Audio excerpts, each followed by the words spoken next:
Welcome to physics plex YouTube channel. আমরা thermodynamics নিয়ে আলোচনা করছি। আজকে লেকচার নাম্বার 4-এ আমরা আলোচনা করব second law of thermodynamics, reversible irreversible process, heat engine, refrigerator, তাদের এফিসিয়েন্সি বার করব। প্রথমে একটা সহজ এক্সাম্পলের মাধ্যমে রিভার্সিবল এবং ইরিভার্সিবল প্রসেসের একটা ধারণা তোমার দেওয়ার চেষ্টা করছি। মনে করো তুমি বাড়ির ছাদে দাঁড়িয়ে আছো, এই হচ্ছে তোমার বাড়ি, ঠিক আছে? দাঁড়িয়ে রয়েছো, সেখান থেকে একটা দড়ির সাহায্যে তুমি বালতিতে জল ভরে ছাদ থেকে নিচে নামাচ্ছ দড়ি ধরে ধরে, ঠিক আছে? এবং তুমি খুবই অল্প অল্প করে দড়িটাকে ছাড়ছো, ধরো 1 সেন্টিমিটার করে দড়িটাকে ছেড়ে ছাড়ছো, তো বালতিটা আস্তে আস্তে নিচের দিকে নামবে এবং এসে গ্রাউন্ডে টাচ করবে। ঠিক তারপরেই তুমি আবার দড়ি ধরে টানছো আস্তে আস্তে ওই 1 সেন্টিমিটার করে, তারপর কি হবে, বালতিটা আবার উপরে উঠে যাবে এবং তোমার হাতে পৌঁছে যাবে। এইটা অনেকটা রিভার্সিবল প্রসেসের এক্সাম্পল। রিভার্স কথাটির অর্থ কি? একটা প্রসেস যেটা সামনের দিকে যাচ্ছে এবং পিছনের দিকে তাকে যদি আবার নিয়ে আসা যায়, যদি দেখা যায় যে যে কন্ডিশনে সে প্রথমে ছিল সেই কন্ডিশনেই ফিরে এলো, তখন সেই প্রসেসটাকে আমরা বলবো রিভার্সিবল প্রসেস। অর্থাৎ এই যে বালতিটা যখন ফিরে আসবে ওই ব্যক্তির হাতে, তোমার হাতে, তখন এই বালতিটা হচ্ছে একটা সিস্টেম। তাহলে সিস্টেম এবং সারাউন্ডিংস আগে যে পজিশানে ছিল সেই পজিশানেই ফিরে আসবে, তবে সেই প্রসেসটাকে আমরা বলবো রিভার্সিবল প্রসেস। এই একই এক্সাম্পল যদি ইররিভার্সিবল প্রসেসের ক্ষেত্রে বলি আমি, তুমি কি করলো, এখানে দড়ি ব্যবহার করলে না, জাস্ট বালতিটাকে কি করলে, ড্রপ করে দিলে, জাস্ট ফেলে দিলে, কী হবে, এসে ঝড়াম করে গ্রাউন্ডে এসে পড়বে। আর তোমার কাছে কোনো উপায় নেই এই বালতিটাকে টেনে উপরে তোলার। তাহলে এটা একটা কি ইরিভার্সিবল প্রসেস। এই প্রসেসটা একমুখী হচ্ছে, বোঝা গেল? এবার যদি এই বালতিটাকে তুমি আবার ওপরে তুলতে চাও, তাহলে তোমাকে আবার কাজ করে ওই সিঁড়ি দিয়ে উঠতে হবে, উঠে তুলতে হবে, কাজ করতেই হবে তোমাকে, ঠিক আছে? এই রিভার্সিবল প্রসেস এটা একটা আইডিয়াল কনসেপ্ট। প্রকৃতিতে এরকম প্রসেসের কোনো অস্তিত্ব নেই। ইররিভার্সিবল প্রসেস, আমাদের প্রকৃতিতে যত ধরনের প্রসেস সংগঠিত হয় সবই কিন্তু ইররিভার্সিবল, অপ্রত্যাবর্তক প্রক্রিয়া, ঠিক আছে? তাহলে অপ্রত্যাবর্তক প্রক্রিয়াতে সিস্টেম আর সারাউন্ডিংস দুজনেরই কিন্তু ইনিশিয়াল কন্ডিশন যা ছিল সেই অবস্থায় ফিরতে পারে না। যদি সিস্টেম ফিরেও যায়, সারাউন্ডিংস কিন্তু ফিরবে না, তখন সেটা হয়ে যাবে ইররিভার্সিবল প্রসেস। আর দুটোই যদি ইনিশিয়াল পজিশন যেটা ছিল ফিরে যায়, তখন রিভার্সিবল প্রসেস। তাহলে রিভার্সিবল প্রসেসটা কি? খুবই স্লো প্রসেস একটা। এই যে দড়ি ধরে তুমি নামাচ্ছ, আমি বললাম না 1 সেন্টিমিটার করে নামাচ্ছ, কেন বললাম? এমনভাবে নামাতে হবে বালতিটাকে যেন বালতিটার ইকুইলিব্রিয়াম ডিস্টার্ব না হয়। তাহলে এটা একটা স্লো প্রসেস এবং এর মধ্যে অনেকগুলো ইন্টারমিডিয়েট স্টেপ রয়েছে, মানে অন্তর্বর্তী স্টেপ রয়েছে, ছোট করে 1 সেন্টিমিটার করে তুমি নামাচ্ছ। এই ধরনের প্রসেস এবং প্রত্যেকটা স্টেপেই তোমার থার্মোডাইনামিক ইকুইলিব্রিয়াম বজায় থাকছে সিস্টেম সারাউন্ডিংসের মধ্যে। তো এই ধরনের প্রসেসের একটা নাম হয়, সেটাকে বলা হয় quasi static process. Quasi static অর্থাৎ আপাত দৃষ্টিতে এই প্রসেসটা মনে হবে যে দাঁড়িয়ে রয়েছে, স্থির অবস্থায় রয়েছে, খুব slow process, quasi static process, reversible process. Clear হয়েছে? আচ্ছা, নেক্সট আমি যদি সংজ্ঞাটাই তোমাকে বলি, কি বলছে দেখো, a reversible process is a thermodynamic process that can be reversed. এমন একটা প্রসেস যেটাকে আমরা রিভার্স করতে পারবো, বিপরীত অভিমুখে চালনা করতে পারবো, বাই অ্যান ইনফাইনাইটিসিমালি স্মল চেঞ্জ, অল্প অল্প করে পরিবর্তন করে। কার পরিবর্তন করব? প্রেশারের, টেম্পারেচার বা অন্যান্য কন্ডিশন রয়েছে। এবং এই রিভার্সালের সময় যখন আমি ব্যাকে নিয়ে যাচ্ছি সিস্টেমটাকে, তখন এই সিস্টেম এবং সারাউন্ডিংস যে ইনিশিয়াল স্টেটে ছিল সেই পজিশনেই তারা যেন রিটার্ন করে, লিভিং নো পার্মানেন্ট চেঞ্জ। অর্থাৎ সিস্টেম সারাউন্ডিংসের মধ্যে কোনো রকম পার্মানেন্ট পরিবর্তন যেন না হয়, তবে সেই প্রসেসটাকে বলবো কি রিভার্সিবল প্রসেস। তাহলে এখানে অবশ্যই এটা একটা ইনফাইনাইটিসিমাল স্মল চেঞ্জ হবে, মানে একটা খুব স্লো প্রসেস হবে। ক্লিয়ার? Quasi static process. ইররিভার্সিবলে কী হবে, যে প্রসেসে রিভার্স করা যাবে না, can not be reversed without leaving a permanent change in system আর সারাউন্ডিংস। অর্থাৎ এমন একটা প্রসেস যেটাকে আগের পজিশনে সিস্টেম সারাউন্ডিংকে আমরা আনতে পারবো না, তাদের একটা পার্মানেন্ট পরিবর্তন আমরা দেখতে পাবো, সেটা হচ্ছে ইররিভার্সিবল প্রসেস। এবার রিভার্সিবল প্রসেস কি বললাম, যে খুবই স্লো প্রসেস এবং অনেকগুলো স্টেপ, অসংখ্য স্টেপে সংগঠিত হয়, তাহলে এটা একটা কি স্লো প্রসেস। তাহলে এটা শেষ হতে ইনফাইনাইট পরিমাণের টাইম লাগবে। প্রথমত বলেছি এই প্রসেসের বাস্তবে অস্তিত্ব নেই, কোনো প্রসেসই রিভার্সেবল হয় না। তাও একটা এক্সাম্পল তোমায় দিলাম, বালতির এক্সাম্পল। তাহলে স্লো হওয়ার জন্য ইনফাইনাইট টাইম লাগবে এবং এখান থেকে যে ওয়ার্ক ডান পাওয়া যায় সেটা কিন্তু ম্যাক্সিমাম ওয়ার্ক ডান আমরা পাই ইররিভার্সালের তুলনায়। ম্যাক্সিমাম ওয়ার্ক ডান কিন্তু এই রিভার্সেবল প্রসেস থেকে আমরা পাই। যেহেতু এটা একটা সিস্টেম সারাউন্ডিংস আগের অবস্থায় ফিরে আসছে, তাই এখানে কোনো রকম তোমার ডিসিপেটিভ ফোর্স থাকবে না, মানে কি ওই ফ্রিকশান থাকবে না, ভিসকোসিটি থাকবে না, কোনো রকম অপচয়ী বল থাকবে না। ডিসিপেটিভ ফোর্স এখানে কিন্তু থাকবে না। আর তার উল্টো হচ্ছে ইররিভার্সেবল একটা ফাস্ট প্রসেস। ওই যে বালতিটা তুমি ছেড়ে দিলে দ্রুত এসে নিচে পড়ে গেল, এবং এই প্রসেসটা শেষ হতে একটা ফাইনাইট টাইম লাগবে, নির্দিষ্ট একটা সময়ে প্রসেসটা শেষ হয়ে যাবে, তাই না? ফাইনাইট টাইম লাগবে। তো ইররিভার্সেবলে যে ওয়ার্ক ডান আমরা পাচ্ছি, ওয়ার্ক ডান ইন ইররিভার্সেবল, সেটা সবসময় কম হবে ওয়ার্ক ডান রিভার্সেবলের তুলনায়।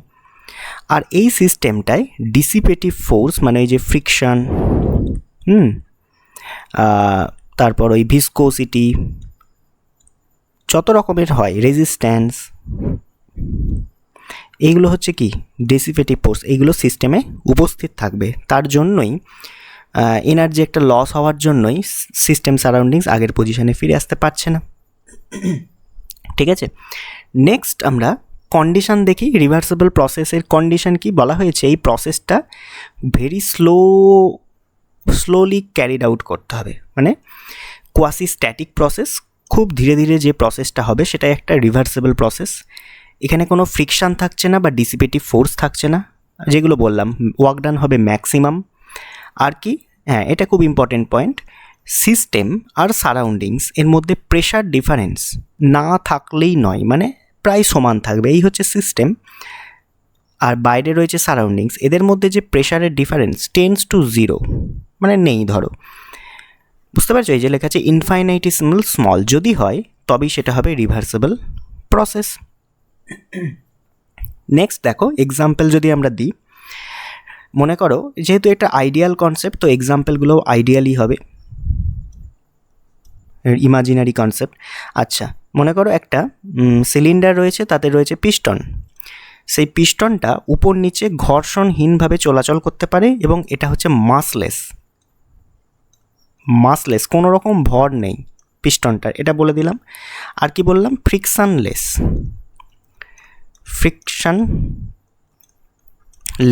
অর্থাৎ উপর নিচে যখন চলাচল করবে সেই সময় কোনো রকম ঘর্ষণ, মানে ওই যে বললাম ডিসিপেটিভ ফোর্স যেন না থাকে। তাহলে যদি আমি এই গ্যাসটাকে কম্প্রেস করি ধীরে ধীরে ধীরে ধীরে, কীরকমভাবে কম্প্রেস করব? মনে করো এই পিস্টনটার উপরে আমি 1 গ্রাম করে একটা করে বাটখারা চাপাচ্ছি, 1 গ্রাম করে বাটখারা। তাহলে এই আস্তে আস্তে আস্তে আস্তে গ্যাসটা কম্প্রেস হতে আসবে। এই ধরনের প্রসেস হচ্ছে রিভার্সেবল প্রসেস। তারপর একটা করে বাটখারা আবার রিমুভ করে নাও, তখন দেখবে গ্যাসটা খুব আস্তে আস্তে এক্সপ্যান্ড করছে, এমনভাবে এক্সপ্যান্ড করছে যাতে সিস্টেম সারাউন্ডিংস ইকুইলিব্রিয়ামে থাকে, অর্থাৎ ওই যে প্রেশার, এই যে যা কন্ডিশন ইকুইলিব্রিয়ামে, সেগুলো ডিস্টার্ব হবে না। তো এটা একটা রিভার্সেবল প্রসেসের এক্সাম্পল আমরা দিলাম, 1 নাম্বার। 2 নাম্বার কী হতে পারে? ধরো একটা ফ্রি স্পেস, যেখানে বাতাস নেই, বায়ুর বাধা নেই, ফ্রিকশান, ভিসকোসিটি নেই, সেখানে একটা পেন্ডুলামকে তুমি দুলিয়ে দিয়েছো। তাহলে আমরা জানি পেন্ডুলামকে দুলিয়ে দিলে তার যে অ্যাম্প্লিটিউড সেটা কনস্ট্যান্ট থেকে যাবে, ড্যাম্পিং ফোর্স থাকবে না, এইভাবে সে দুলতেই থাকবে সারা জীবন। তো এটাও একটা রিভার্সেবল প্রসেসের example. Clear? Ideal concept. Next, ইররিভার্সেবলের কারণ কি? কারণ সিস্টেম সারাউন্ডিংস কেন তার আগের অবস্থানে ফিরে আসছে না? কারণ মিডিয়ামে ফ্রিকশান রয়েছে, ভিসকোসিটি রয়েছে, ইলেকট্রিসিটির ক্ষেত্রে তারে রয়েছে রেজিস্ট্যান্স বা রোধ, এবং বিভিন্ন গ্যাস মিক্স করার ফলেও ইররিভার্সিবিলিটি ঘটনাটা। ঠিক আছে, যেমন মনে করো একটা ঘর্ষণযুক্ত মেঝে রয়েছে, রাফ সারফেস, তার উপরে একটা ব্লক রয়েছে, তাকে তুমি ঠেলে ঠেলে নিয়ে যাচ্ছ। ঠিক আছে, তাহলে তুমি কি করবে? এই ফ্রিকশন এর বিরুদ্ধে একটা কাজ করবে, ওয়ার্ক করবে, ঠেলে ঠেলে নিয়ে গিয়ে মনে করো এই জায়গায় এনে রাখলে। এবার একা একাই কি বাক্সটা এখানে আবার ফিরে আসতে পারে? না, তোমাকে আবার বাক্সটাকে আগের অবস্থায় ফিরিয়ে আনতে গেলে আবার তোমাকে কি করতে হবে? উল্টো দিকে কাজ করতে হবে।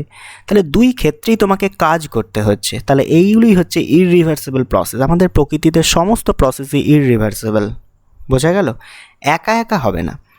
এছাড়া মনে করো ঝর্ণা উপর থেকে নিচেই পড়ে, মাউন্টেন থেকে, বা জল উপর থেকে নিচের দিকে বয়ে যায়, এটাও তার ন্যাচারাল, কিন্তু কখনই নিচে থেকে উপর দিকে যাবে না, একা একা যাবে না, পাম্প করে নিয়ে যেতে হবে। তো এটাও একটা ইররিভার্সিবল প্রসেস। দেখো একমুখী পক্ষে, একদিকে যাচ্ছে। ক্লিয়ার ব্যাপারটা? নেক্সট এক্সাম্পল, দুটো এক্সাম্পল দিলাম। আচ্ছা, কোনো একটা গাড়ি চলতে চলতে তার টায়ার যখন বাস্ট করে তখন কি হয়? ওই গ্যাসটা সাডেনলি এক্সপ্যান্ড করে। সেটাকে আমরা বলেছিলাম, আগেও পড়িয়েছি, অ্যাডিয়াবেটিক এক্সপ্যানশন। তো অ্যাডিয়াবেটিক কম্প্রেশন বা এক্সপ্যানশন, এই দুটোই কিন্তু ইররিভার্সিবল প্রসেসের একটা এক্সাম্পল। ঠিক, অর্থাৎ ওই যে এক্সাম্পলটা দিয়েছিলাম, একটা পিস্টনের উপর বাটখারা চাপাচ্ছিলে আস্তে আস্তে, সব বাটখারা, ধরো এখানে 5 কেজি বাটখারা জড়ো করেছো একটা একটা করে চাপিয়ে, হঠাৎ করে সব কটা বাটখারা একসাথে যদি তুলে নাও, পিস্টনটা সাডেনলি উপর দিকে চলে যাবে এবং গ্যাসটা সাডেন এক্সপ্যান্ড করবে। এটাই হচ্ছে একটা ইররিভার্সিবল প্রসেসের এক্সাম্পল। ওই যে বললাম টায়ার বাস্ট। ঠিক আছে, 2 নাম্বার কি এক্সাম্পল দিতে পারি? তরলের ব্যাপন বা ডিফিউশন, একটা তরল আর একটা তরলে মিক্স হয়ে যাওয়া, সেটাও একটা ইররিভার্সিবল প্রসেস। সমস্ত কেমিক্যাল রিয়াকশন, কেমিস্ট্রিতে যা আমরা জানি, কেমিক্যাল রিয়াকশন যা হবে সবই ইররিভার্সিবল প্রসেস। যেমন ধরো তুমি রান্না করছো উনুনে কাঠ দিয়ে, সেই কাঠটাকে যদি আমি অক্সিজেনে পোড়াই তাহলে কার্বন ডাইঅক্সাইড হয়ে বেরিয়ে যাবে আর ওই কাঠের অবশেষ কার্বন পড়ে থাকবে। তাহলে কোনোভাবে একা একাই সেই কার্বন থেকে আবার কাঠ কি ফিরে পাওয়া সম্ভব? না। তাহলে সেই কাঠের যে জ্বলন বা বার্নিং বা কম্বাসন অফ এনি ফিউয়েল, কোনো একটা জ্বালানির যে দহন, সেটাও কিন্তু ইররিভার্সিবল প্রসেস, একমুখী এগুলো সব। এছাড়া বললাম জলের এক্সাম্পলটা দিলাম, যা উপর থেকে নিচে আসে। এছাড়া আর কি এক্সাম্পল দেওয়া যেতে পারে? যে রেডিও অ্যাক্টিভ মানে তেজস্ক্রিয় ক্ষয়, আলফা বিটা গামা যে বেরোচ্ছে সেগুলো। ওকে, এবার তারের মধ্যে কি থাকে? রেজিস্ট্যান্স থাকে। সেই রেজিস্ট্যান্স থাকার জন্য তারের মধ্য দিয়ে কারেন্ট গেলে সেটা গরম হয়ে যায়, যেটাকে আমরা বলি Joule effect in electric wire. বুঝতে পেরেছো? এগুলো সবই কিন্তু ইররিভার্সিবল প্রসেস। ওকে, নেক্সট যাই। দেখো কিছু পার্থক্য একটু দেখে নিই, কাজে লাগবে। প্রথমে কি বলছে? প্রত্যাবর্তক যেটা রিভার্সিবল, এটিকে বিপরীত অভিমুখে চালনা করা যায়। ভালো কথা, এটিকে বিপরীত অভিমুখে চালনা করা যায় না। রিভার্সিবল প্রসেস ইনফাইনাইট সময় নেবে শেষ হতে, আর এটা ফাইনাইট, একটা নির্দিষ্ট সময় শেষ হয়ে যাবে। এটা খুবই স্লো প্রসেস এবং এর নামই হচ্ছে কোয়াসি স্ট্যাটিক প্রসেস। কিন্তু ইররিভার্সিবল একটা ফাস্ট প্রক্রিয়া, এটা স্থির প্রসেস নয়, খুব দ্রুত ঘটে। আচ্ছা, রিভার্সিবলে কি হয়? সিস্টেম মানে সংস্থা এবং সারাউন্ডিংস, পরিপার্শ্ব, উভয়ই প্রাথমিক অবস্থায় ফিরে আসতে পারে, হুবহু ফিরে আসবে, কিন্তু ইররিভার্সিবল প্রসেসে ফিরে আসতে পারবে না। রিভার্সিবলের কোনো রকম ডিসিপেটিভ ফোর্স বা অপচয়কারী প্রভাব থাকছে না, কিন্তু ইররিভার্সিবলে অবশ্যই থাকবে। এই যে বললাম রিভার্সিবল একটা আদর্শ কল্পনা, আইডিয়াল কনসেপ্ট একটা, কিন্তু এটা একটা রিয়েল কনসেপ্ট, বাস্তবিক ধারণা। ক্লিয়ার হয়েছে? নেক্সট, এবার আমরা ফার্স্ট ল আগের লেকচারগুলোই পড়েছিলাম। কি ছিল? ডিকিউ সমান ডিইউ প্লাস ডিডাব্লিউ। অর্থাৎ ফার্স্ট লতে এটা বেসিক্যালি কি? এনার্জি কনজারভেশন ল। কিছু হিট দেয়া হলে সেই ইন্টারনাল এনার্জি বাড়াবে এবং কিছু ওয়ার্ক করবে সিস্টেম। তো এই ফার্স্ট ল থেকে আমরা কি তথ্য পাই না? কি বলছে? Does not indicate the direction of heat flow, মানে হিট কোন দিকে ফ্লো করবে তার ডাইরেকশানটা আমরা পাই না। মনে করো যেমন একটা চায়ের কাপ রয়েছে, ঠিক আছে, গরম চা রয়েছে, ফুটন্ত চা, মনে করো এটার টেম্পারেচার 80 ডিগ্রি সেন্টিগ্রেড। সেটাকে তুমি যখন হাতে করে এখানে টাচ করলে তোমার হাতে গরম লাগবে, ধীরে ধীরে তোমার হাতটা আরও গরম হতে থাকবে, চায়ের কাপটা ঠান্ডা হতে থাকবে। এটাই তো প্রকৃতির নিয়ম। কিন্তু থার্মোডাইনামিক্সের ফার্স্ট ল এটাও বলে যে এটাও হতে পারে চা আরও গরম হচ্ছে, তোমার হাত আরও ঠান্ডা হচ্ছে, এটাও সম্ভব। কারণ এখানে তো ডাইরেকশানের কোনো গল্পই নেই যে হিট কোন দিক থেকে কোন দিকে ফ্লো করবে, ফার্স্ট ল থেকে আমরা জানতে পারছি না। বুঝতে পেরেছো? বা একটা আইস কিউব যদি রেখে দাও, ন্যাচারালি কী হয়, গলে গিয়ে জল হয়ে যায়, মানে টেম্পারেচার মানে গরম হতে থাকে আইসটা। তো এটাও সম্ভব যে আইস আরও ঠান্ডা হচ্ছে এবং পরিপার্শ্ব বা সারাউন্ডিংস গরম হচ্ছে, এটাও হতে পারতো, কিন্তু হয় না। বোঝা গেছে? তাহলে heat flow direction first law থেকে আমরা জানতে পারি না, সেটা আমরা তার জন্য একবার সেকেন্ড ল আমাদের পড়তে হবে। আর কি, রিভার্সেবল প্রসেস আর ইররিভার্সেবল প্রসেসের মধ্যে কোনো রকম ডিস্টিংগুইশড মানে পার্থক্য করতে পারে না ফার্স্ট ল। হোয়েদার একটা প্রসেস স্পন্টেনিয়াস কিনা, স্পন্টেনিয়াস মানে ঘটবে কিনা আদৌ, সেটা এই ফার্স্ট ল প্রেডিক্ট করতে পারে না। আর কি, কতটা হিট ওয়ার্কে কনভার্ট হবে, কত পার্সেন্ট, এই যে ডিকিউ সমান ডিইউ প্লাস ডিডব্লিউ, এই যে হিট, এই যে ওয়ার্ক, কতটা হিট কতটা ওয়ার্কে রূপান্তরিত হবে, heat conversion, heat to work যে কনভার্সন, তার একটা লিমিট কি বা কত পার্সেন্ট কনভার্ট হবে, সেটাও ফার্স্ট ল কিন্তু বলতে পারে না। নেক্সট, এবং এনট্রপি কি সেটা আমরা পরে পড়ব। এই এনট্রপি যেটা র্যান্ডমনেস, সেটা সম্বন্ধেও ফার্স্ট ল কোনো ইনফরমেশান দেয় না। সেই জন্য আমাদের প্রয়োজন সেকেন্ড ল অফ থার্মোডাইনামিক্স, যেটা বিভিন্ন বিজ্ঞানীদের বিভিন্ন মত, দুটো স্টেটমেন্ট দিয়ে থার্মোডাইনামিক্সের সেকেন্ড লকে ব্যাখ্যা করা হয়। একটা হচ্ছে ক্লসিয়াস স্টেটমেন্ট, একটা হচ্ছে কেলভিন প্ল্যাঙ্ক স্টেটমেন্ট। প্রথমে আসছি ক্লসিয়াস স্টেটমেন্ট। কি ব্যাপারটা বলছে যে hit cannot flow spontaneously from a colder body to a hotter body without external work being done. Sir কি বললেন ইংরেজিতে? দেখো, বাংলায় হচ্ছে যে একটা কোল্ড বডি আছে, ঠান্ডা বস্তু রয়েছে, এ হচ্ছে কোল্ড, আর এদিকে রয়েছে হট বডি। তাহলে আমরা জানি হিট সাধারণত হট থেকে কোল্ডের দিকে প্রবাহিত হয়, গরম থেকে ঠান্ডা বস্তুর দিকে। তাহলে সেকেন্ড ল ক্লসিয়াস স্টেটমেন্ট বলছে যে কোল্ড থেকে হিট বডিতে হিট ট্রান্সফার আমি করব, কিন্তু একা একা হবে না, তার জন্য তোমাকে বাইরে থেকে কিছু কাজ করতে হবে, তবেই হবে। এই কাজটা কে করে বলো তো? বেসিক্যালি রেফ্রিজারেটর করে, ফ্রিজ আমাদের। সে বস্তুকে ঠান্ডা করে, কোল্ড বডিকে মানে কোল্ড বডি থেকে হিটকে বাইরে বার করে দেয়। তাই ক্লসিয়াস স্টেটমেন্ট বলছে যে হিট কোল্ডার বডি থেকে হটার বডিতে কোনো কাজ ছাড়া ঘটবে না। নেক্সট কি, কেলভিন প্ল্যাঙ্ক স্টেটমেন্ট বলছে যে no self acting machine can convert some amount of heat entirely into work. এমন কোনো মেশিন নেই যেটা হিটকে 100% ওয়ার্কে কনভার্ট করবে।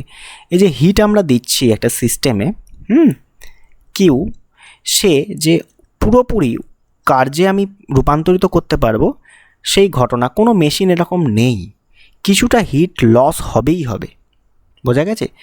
No self acting machine. Self acting machine মানে নিজে নিজে কাজ করছে, এক্সটার্নাল মানে বিদ্যুতের প্রয়োজন তার পড়ছে না এমন একটা মেশিন, বা কোনো এনার্জির প্রয়োজন পড়ছে না। বোঝা গেল? এটা হচ্ছে কেলভিন প্ল্যাঙ্ক স্টেটমেন্ট। মানে দুটোই বেসিক্যালি বলছে স্পন্টিনিটির ব্যাপারটা, মানে কোন দিকে হিট ফ্লো করবে, কতটা হিট ওয়ার্কে রূপান্তরিত হবে, এই ব্যাপারগুলিই বলছে সেকেন্ড ল অফ থার্মোডাইনামিক্স। প্রথমে এবার আমরা পড়বো হিট ইঞ্জিন। হিট ইঞ্জিনটা কি? হিট ইঞ্জিন মানে কি?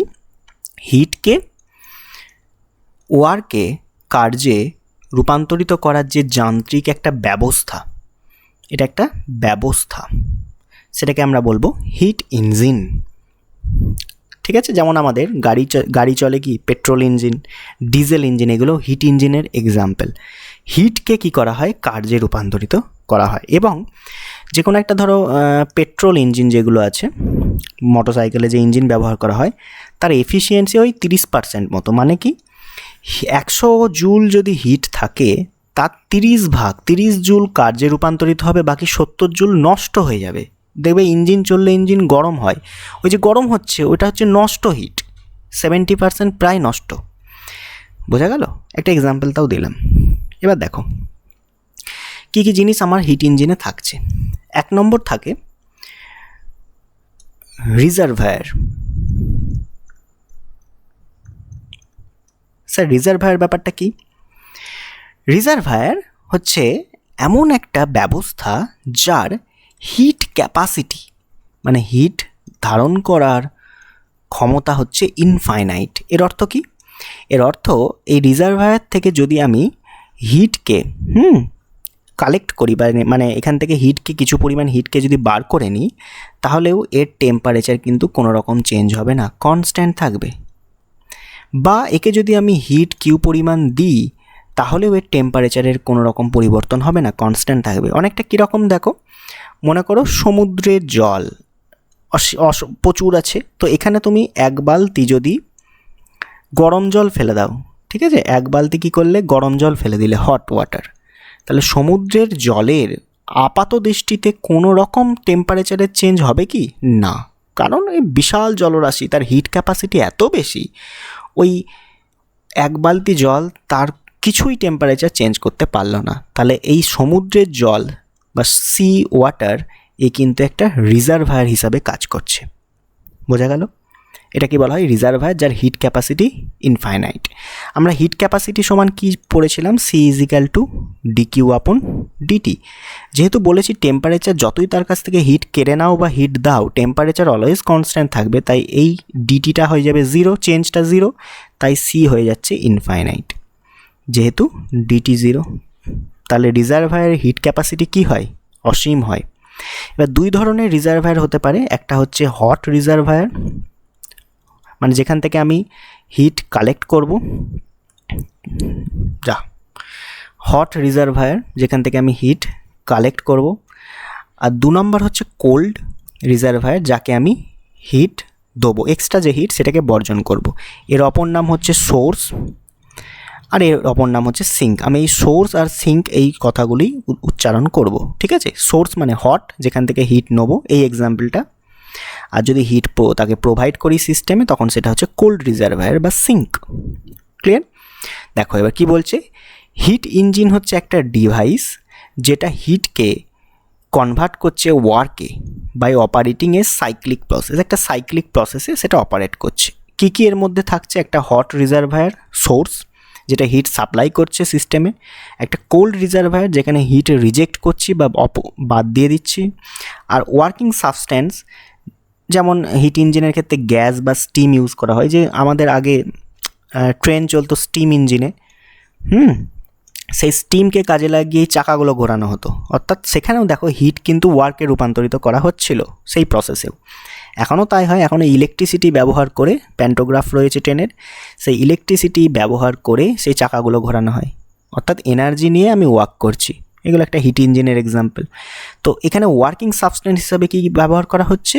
স্টিম বা কোনো গ্যাস। আর রেফ্রিজারেটর, ওটাও তো একটা ইঞ্জিন, হিট ইঞ্জিন নয়, রেফ্রিজারেটর, সেখানেও ওয়ার্কিং সাবস্টেন্স হিসাবে ব্যবহার করা হয় ফ্রেয়ন গ্যাস, ওই সিএফসি টাইপের যে গ্যাসগুলো। বোঝা গেছে? এবার হিট ইঞ্জিনের একটা ব্লক ডায়াগ্রাম দেখো। আমরা প্রথমে এফিসিয়েন্সি বার করব, তার আগে ব্লক ডায়াগ্রাম কিভাবে করে। তো প্রথমত এই রকম চিহ্ন আঁকবে, যেটাকে বলা হচ্ছে সোর্স বা হিট রিজার্ভায়ারের, হট রিজার্ভার, ঠিক আছে, এটাকে আমরা বলছি সোর্স। আর এইভাবে আঁকবে যেটাকে আমরা বলবো সিঙ্ক, যেখানে হিট রিজেক্ট করবে। তাহলে এই জায়গা থেকে হিট এলো, এরকম একটা গোল আঁকবে,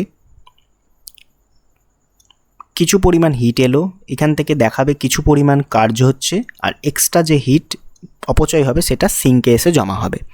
তো আমি মনে করলাম Q1 পরিমাণ হিট এলো, W পরিমাণ কাজ করলো, Q2 বাকি যে হিট সেটা সিঙ্কে গিয়ে জমা হলো, ঠিক আছে? এবার আমাকে বার করতে হবে যে হিট ইঞ্জিনের এফিসিয়েন্সি কী। প্রথমত এফিসিয়েন্সি বার করার নিয়ম হচ্ছে আমি কি পাচ্ছি, যেটাকে আমরা বলি আউটপুট, আর আমি কি দিচ্ছি সেটাকে বলা হয় ইনপুট। মানে আমি ম্যাক্সিমাম আউটপুট পেতে চাইছি, সেটাই হচ্ছে এফিসিয়েন্সি। আর পার্সেন্টেজে করলে ইন্টু 100। দেখো এই সিস্টেমের ইনপুট কি আর আউটপুট কি। প্রথমে আমি ইনপুট কি দেখো। ইনপুট মানে কি? আমি বাইরে থেকে যেটা দিচ্ছি সিস্টেমে কাজটা করার জন্য, সেটা হচ্ছে ইনপুট।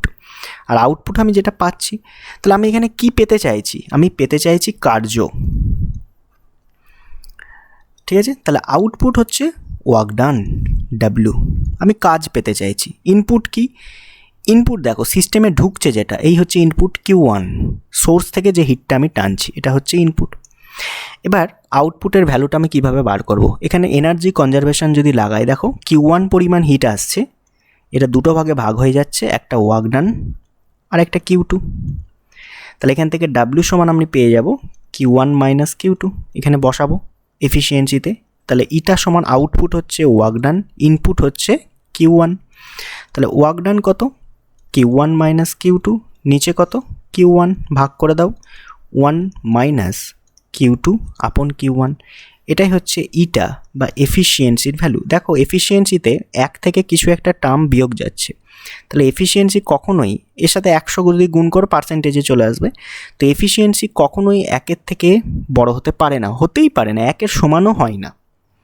তো ইটা কখনোই বড় হবে না একের থেকে, সব সময় একের থেকে কম হবে। আর আইডিয়াল কেসে একের সমান হয়ে যায়, তাই আমি এখানে সমানটাও লিখে রাখছি। বাস্তবে হয় না, আইডিয়াল কেসে হয়। ক্লিয়ার? তাহলে এটা হচ্ছে আমার এফিসিয়েন্সির ফর্মুলা। এবার আমি আইডিয়াল হিট ইঞ্জিন যদি হয় তখন কি হবে? আইডিয়াল মানে কি? আমি ওয়ার্ক পেতে চাইছি সবটাই, মানে যতটা হিট আমার সিস্টেম থেকে আসছে, মানে সোর্স থেকে আসছে, ঠিক আছে, এর টেম্পারেচার মনে করো T1, হায়ার টেম্পারেচারে রয়েছে, এই হচ্ছে কাজ, নিচে আর যাবে না, পুরোটাই ওয়ার্ক হয়ে যাবে। Q1 হিট এলো, Q1 হিটই কাজ করে বেরিয়ে গেল। তাহলে এটা একটা আইডিয়াল হিট ইঞ্জিন। আমি চাই যে আমার যেন নষ্ট না হয় এনার্জি, তো নিচের দিকে আর নষ্ট হচ্ছে না, সবটাই ওয়ার্কে পেয়ে যাচ্ছে। তাহলে ডাব্লুই সমান এখানে Q1। তাহলে ইটা সমান আউটপুট কি? ওয়ার্ক ডান, যেটা হচ্ছে Q1। ইনপুট কি? ইনপুটও Q1। তাহলে কি আসছে? 1। পার্সেন্টেজে যদি করি 100%। বোঝা গেল? তাহলে আইডিয়াল হিট ইঞ্জিনের এফিসিয়েন্সি কিন্তু 100%, এবং এটা বাস্তবে সম্ভব নয়, কারণ এটা যদি হয় ওই সেকেন্ড ল অফ থার্মোডাইনামিক্সকে যে দুটো স্টেটমেন্ট ছিল ভায়োলেট করবে। নেক্সট আমরা পড়ব রেফ্রিজারেটর। তার আগে কি বলছে দেখো, a heat engine is a device that operates in cyclic process. Heat engine কিন্তু একটা সাইক্লিক প্রসেসে কমপ্লিট করে। ওই যে এইটা একটা প্রসেস, পুরো যে ছবিটা আঁকলাম, আগেরটা কথা গেল, এটা একটা প্রসেস। এই প্রসেসটা হওয়ার পর আবার এই প্রথম থেকে প্রসেসটা শুরু হবে, তাহলে এইভাবে সাইকেলে প্রসেসটা চলতে থাকবে, ঠিক আছে? তাই বলা হচ্ছে সাইক্লিক প্রসেস। সে হিট অ্যাবজর্ব করছে from the high temperature source, এবং সেটা কনভার্ট হচ্ছে কিছুটা মেকানিক্যাল ওয়ার্কে, এবং বাকিটা রিজেক্ট করছে লো টেম্পারেচার সিঙ্কে। এটাই হচ্ছে হিট ইঞ্জিনের কার্যপ্রণালী। এবার আমরা দেখব রেফ্রিজারেটর বা ফ্রিজারের কী কাজ। রেফ্রিজারেটর কি করে? লোয়ার টেম্পারেচার থেকে হায়ার টেম্পারেচারে হিটকে বয়ে নিয়ে যায় by doing some work, external work. কাজের পরিবর্তেই হবে, তাছাড়া তো সম্ভব নয়, তাই না? ব্যাপারটা দেখো, তুমি একটা খাদ্যদ্রব্য মনে করো কি বলে দই ফই এইসব কিছু রেখেছো রুমের মধ্যে, বা মিষ্টি ফিষ্টি রেখেছো, তাহলে কি হবে? একটা সময় পর এই মিষ্টিটা সারাউন্ডিংস থেকে হিট অ্যাবজর্ব করবে, এবং একটা রেট এসে অ্যাবজর্ব করবে, তাই না? ধরো পার ঘন্টায় 2 ডিগ্রি সেন্টিগ্রেড এইভাবে তার বাড়ছে। তাহলে এমন যদি সিস্টেম আমি বানাই যে রেটে সে হিটকে অ্যাবজর্ব করছে, সেই রেটেই যদি সেই হিটটাকে আমি বাইরে বার করে দিতে পারি, তাহলে এই খাদ্যদ্রব্যের টেম্পারেচারটা কনস্ট্যান্ট থেকে যাবে, অর্থাৎ খাদ্যদ্রব্যটা খারাপ হবে না। বুঝতে পেরেছো তো ব্যাপারটা? এটাই হচ্ছে রেফ্রিজারেটরের কাজ। তাহলে লো টেম্পারেচার রিজিয়ান থেকে হাই টেম্পারেচার রিজিয়ান এই হিটকে ট্রান্সফার করছে এক্সটার্নাল ওয়ার্কের দ্বারা। এই যে হাই টেম্পারেচার রিজিয়ান, সেটা হচ্ছে সারাউন্ডিংস, মানে ফ্রিজের বাইরে হিটকে পাঠাচ্ছে, ফ্রিজের বাইরে। কোথা থেকে আনছে? ফ্রিজের ভিতর থেকে, রেফ্রিজারেটরের ভিতর থেকে বাইরে পাঠিয়ে দিচ্ছে। বোঝা গেল? এবার এর ওয়ার্কিং প্রিন্সিপালটা একটু দেখে নিই। এর ক্ষেত্রে এফিসিয়েন্সি কথাটা ইউজ না করে ব্যবহার করা হয় coefficient of performance, COP, of refrigerator. দেখো ভালো করে, ছবি একই হবে কিন্তু তীর চিহ্নগুলো খালি জাস্ট উল্টে যাবে। এটা হচ্ছে আমার সোর্স, এই হচ্ছে আমার সিঙ্ক। তাহলে এটাকে আমি টেম্পারেচার বললাম T1, এটা T2। তাহলে এটা যদি সিঙ্ক হয় অবশ্যই T1 বড় হবে T2 থেকে। আচ্ছা, এবার দেখো তাহলে আমার ঠান্ডা কোনটা? নিচেরটা। এই সিঙ্ক থেকে হিট যাবে উপর দিকে, এটাই আমার কাজ। এবং একা একা যাবে না, আমাকে বাইরে থেকে কি করতে হবে? কিছুটা কাজ করতে হবে। এই যে ফ্রিজটা চলছে, ফ্রিজের যে কম্প্রেসার বা মেশিন যে যা যা কিছু আছে সেটা কারেন্ট ব্যবহার করছে, মানে এনার্জি ব্যবহার করছে, করে চলার ফলে ঠান্ডা হচ্ছে। তাই এই ডাব্লুটাই হচ্ছে ওই ব্যাপারটাই, এই যে কারেন্ট দিচ্ছে আমরা, সেটাই তার জন্য কম্প্রেসার রান করার জন্য ঠান্ডা হচ্ছে। তাহলে এখান থেকে Q2 হিট সিঙ্ক থেকে নিল, ডাব্লু পরিমাণ কাজ করে হট রিজার্ভারে Q1 পরিমাণ হিটকে জাস্ট বার করে দিল, মানে ফ্রিজের বাইরে বার করে দিল। এটাই হচ্ছে ব্যাপার। যা ছিল যার তীর চিহ্নগুলো উল্টে দিয়েছি, কিচ্ছু নেই। এর ক্ষেত্রেও কোএফিশিয়েন্ট অফ পারফরমেন্সকে আমরা যদি বিটা দিয়ে প্রকাশ করি বা ই দিয়েও তুমি প্রকাশ করতে পারো, এখানেও কনসেপ্ট এক, আউটপুট বাই ইনপুট। এবার চিন্তা করো কোনটা আউটপুট আর কোনটা ইনপুট। দেখো, প্রথমে আমি বলছি ইনপুট, নেক্সট আমি বলছি আউটপুট। আমি কি দিচ্ছি? ইনপুট মানে কি? যেটা বাইরে থেকে দিচ্ছি। তাহলে আমি কি দিচ্ছি? কাজ, ডাব্লু, কম্প্রেসারটাকে রান করাচ্ছি, ওটাই আমি ইনপুট বাইরে থেকে দিচ্ছি। আউটপুটকে আমি কি চাইছি? আমি চাইছি এই যে সিঙ্কটা রয়েছে সে আরও ঠান্ডা হোক, অর্থাৎ আমি এখান থেকে হিটটাকে বার করতে চাইছি। তাহলে আউটপুট চাইছি আমি Q2কে কমানো, তাহলে Q2 হচ্ছে আমার আউটপুট। এবার এখানে এনার্জি কনজারভেশন লাগাও। দেখো Q2-র সাথে ডাব্লু, এই পয়েন্টটাকে ধরো, Q2 আসছে, ডাব্লু আসছে, এই দুটোকে যোগ করো, Q1 পেয়ে যাবে। অর্থাৎ Q2 প্লাস ডাব্লু সমান Q1। অর্থাৎ এখানেও ডাব্লু সমান হচ্ছে Q1 মাইনাস Q2। তাহলে আউটপুটে বসাও Q2, ইনপুটে বসাও Q1 মাইনাস Q2, এটাই হচ্ছে বিটার ভ্যালু। ওপর নিচে Q2 দিয়ে ভাগ করে দিতে পারো, যা খুশি করতে পারো, তোমার এই ফর্মটা মনে রাখলেই হবে। এটাই হচ্ছে coefficient of performance of A refrigerator. ঠিক আছে, এটাকে Q2 দিয়ে যদি ভাগ করো 1/Q1 আপন Q2 মাইনাস 1, এটা পাবে বিটার ভ্যালু। এবং পরে আমি ওই ইটা আর বিটার মধ্যে রিলেশন বার করব নেক্সট লেকচারে, বুঝতে পেরেছো? তাহলে এটা হচ্ছে আমার নর্মাল কেস রেফ্রিজারেটর। এবার যদি আইডিয়াল রেফ্রিজারেটর হয় তখন কি হবে? এ দেখো লিখেছি আইডিয়াল রেফ্রিজারেটর। সেক্ষেত্রে আমরা কি বার করব? এফিসিয়েন্সি, মানে ওই coefficient of performance COP beta. তাহলে তুমি ফ্রিজ কিনতে গেছো, মনে করো রেফ্রিজারেটর কিনতে গেছো, তুমি কি চাইবে? তুমি চাইবে এমন একটা রেফ্রিজারেটর যার বিদ্যুৎ খরচ কম, তাই না? তার মানে এই ডাব্লু যেটা বাইরে থেকে তুমি দিচ্ছিলে সেটাকে তুমি যতটা সম্ভব কমাতে চাইবে। তাহলে একটা এমন সময় আসবে যেখানে ডাব্লুটাকে 0 করে দিতে পারবে। মানে তুমি কোনো বাইরে থেকে কারেন্টই দিচ্ছ না, অথচ তোমার খাবার ঠান্ডা হয়ে যাচ্ছে ফ্রিজের মধ্যে। এটা তো সম্ভব নয়, এটা আইডিয়াল কেস। সেই কেসটা নিয়ে আমরা আলোচনাটা করছি। তাহলে এর চিত্রটা কীরকম হবে?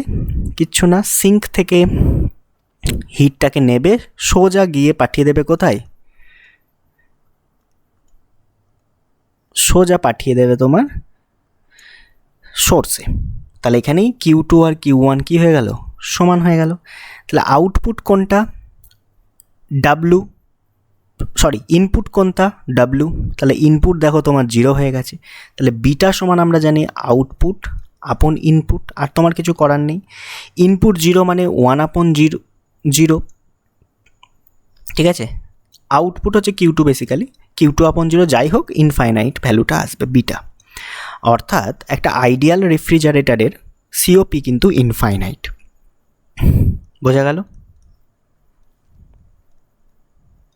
অর্থাৎ এটা বাস্তবে এমনিতেই সম্ভব নয় যে কারেন্ট ছাড়া চলবে। নেক্সট দেখো হিট পাম্প। রেফ্রিজারেটর এবং হিট পাম্প দুটো কিন্তু একই জিনিস। কীরকম? দুটো ডায়াগ্রামও সেম, ওয়ার্কিং প্রিন্সিপালও সেম, কিন্তু হিট পাম্প হচ্ছে কোনো জায়গাকে গরম করতে ব্যবহার করা হয়। কীরকম?